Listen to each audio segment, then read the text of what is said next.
In today's video, we're breaking down the best Fortnite keybinds for keyboard and mouse players in 2025. I'll walk you through the exact layout top players are using right now, explain why it works, and give you pro tips for customizing them so you can build, edit, and fight way faster. Let's jump straight in. Let's kick things off with movement. Fortnite isn't just about WASD walking anymore. Sprinting, mantling, sliding, crouching, and jumping are all so important, and your movement binds decide how smooth your mechanics feel. In terms of your binds, WASD, obviously, this stays the same, they're never going anywhere. Sprint in 2025, auto sprint is literally the standard. You should 100% enable sprint by default in settings, so therefore you don't waste a key. That frees up left shift for something else or caps lock. If you insist on manual sprint, left shift is the best spot. Now your crouch button, this one is huge. Old school players use left control, but that forces your pinky into weird stretches, and in 2025 most pros swapped crouch to C. It's right under your index finger and way more natural, which matters because crouch isn't just for sneaking, it's used for peeks, editing windows, counter peeks, and box fighting, which is why you want it to be fast. Now your sliding key is tied to crouch in Fortnite now, which is also why it works so well on the C button, and why you don't need a second key. In my opinion, I'd keep jump default to the spacebar, and that's fine, but if you've got side mouse buttons, binding jump to one of them is a pro move. Putting your jump on a mouse button frees your left hand so your fingers don't leave WASD, which makes your edits and builds way more consistent. A quick tip, your left pinky is your weakest finger, so you do not want to overload it. Put high priority actions on your index or thumb so your reactions are going to be way quicker. Trust me. Now moving on to combat keybinds. If your weapons are on awkward binds, you'll constantly fumble in box fights and close range duels. Now here's the layout I personally recommend. You want your pickaxe to be on 1. I recommend having your shotgun on Q. In my opinion, it's literally just next to W, so I think it's really useful. But having this on a different bind is completely acceptable as well. You want your SMG or assault rifle which way round, put it on 3. You then want, for example, your AR on 4, heals utility on 5, and throwables or extra heals X or Z, depending on what feels better for your thumb. Obviously, your reload button stays on R, it's simple and natural. Interact should be on E, it's the most ergonomic key for picking up loot, opening chests, rebooting, reviving, and much more. Some people bind reload and interact to the same key like R, but I personally prefer separating them because if there's loot in a box and I accidentally pick up a gun and I've literally got a second left on my revive, everything can just go downhill, especially if you're getting keyed. Let's move on to the important things like building and editing. Your building binds can literally double your speed if you set them up right. The goal here is balance. You want half your piece on your mouse and half on your keyboard, so neither hand is overloaded. Here's the layout. You want your wall and your stair on one of your mouse buttons. This way you can ramp rush very easily. You have to move your thumb about 2 centimeters and you've got your other build. Plus, since your hand rests on your mouse, you're going to be using your walls more than literally anything, so therefore you want it on your mouse for instant reaction. In my opinion, I put floor on C. It's very close to WASD and perfect for your index finger. It's very close to WASD, which is perfect for your thumb, and for the cone, I recommend putting this on shift. This is because your pinky finger literally sits on shift most of the time, so for using piece control and boxing people, you don't even have to move your hand. A few useful other keys is trap, build, interaction, have this on T or F. It's rarely used, but it should still be reachable, and I recommend having repair and upgrade on either a mouse button or H. Now why does this layout work so well? Because walls and stairs are reactive pieces, you spam them in defense and retakes, so having them on your mouse means you can throw them up instantly without thinking. Floors and cones are more deliberate, so putting them on a keyboard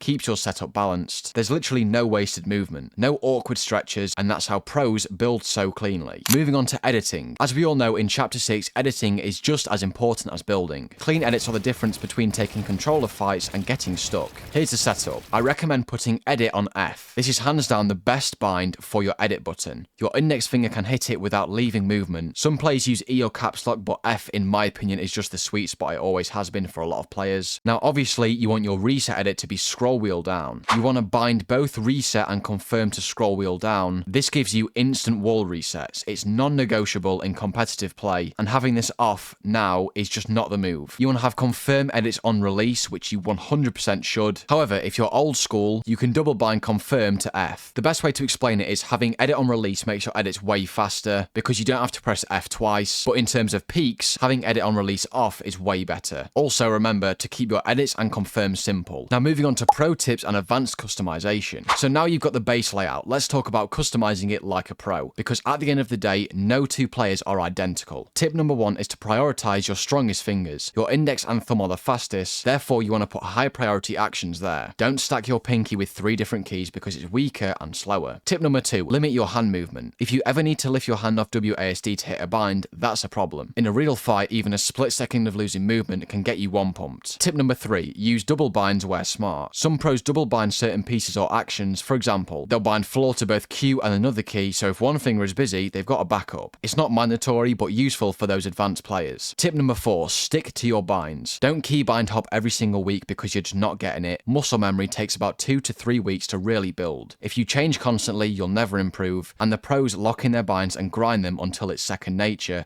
and that is why they're at the top. Tip number 5, and that's don't copy blindly. Yes, I'm giving you the meta setup, but if something feels uncomfortable, change it. The best binds are the ones you can hit under pressure without thinking. It is all down to you. That is the end of today's video, the best keybinds in 2025. I can guarantee 100% if you copy this setup, you will become such a better player in terms of speed, comfort, and efficiency, while still being able to customize it for your own style. Copy it, tweak it, but most importantly, stick with it until it's muscle memory. If this did help you out at all, drop a like, subscribe for more guys, and let me know in the comments what binds you use, and make sure to join my Discord to share your progress. It will be in the description. Thanks for watching.